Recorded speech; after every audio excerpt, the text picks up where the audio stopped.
Well, water is a necessity to survival, of course, and although most of Utah trails have access to water, none are safe to drink from. In the final part of How to Survive Utah's Wilderness, ABC4's Jared Giannini shows us what to do if you run out of water. Arguably, the most important W is water. A majority of trails have access to water. Nothing beats a view like this. This stream does much more than create a serene hike.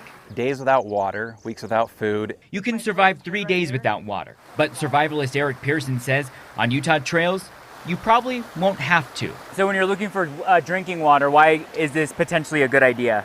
Looking at this pool, you can see it's pretty darn clear, but that's not, you can't see bacteria or whatnot, or even pollutants.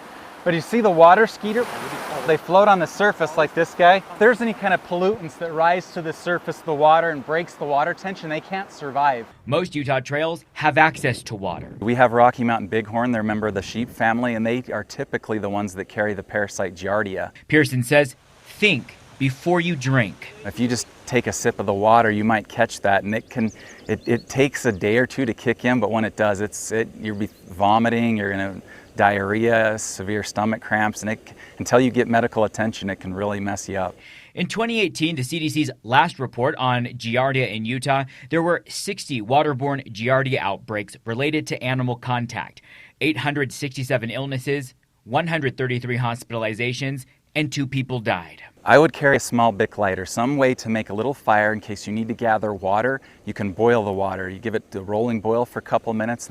Pearson says a small water filter also works. They can filter out things smaller than a virus, and I just go with a smart water bottle because it'll thread right on the top and just grab water out of the lake and drink it. And is this something you recommend just having on you? Oh yeah, if you're gonna hike anywhere and you need water.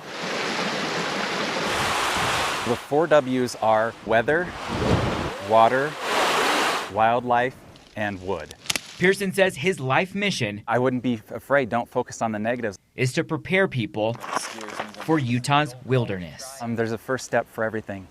Just keep in mind and pay attention to your surroundings and understand that accidents do happen. Now, as we just heard, none of the 4 W's are really comfort items when you're out in Utah's wilderness, but they will all help save your life. Jared Giannini, ABC4 News.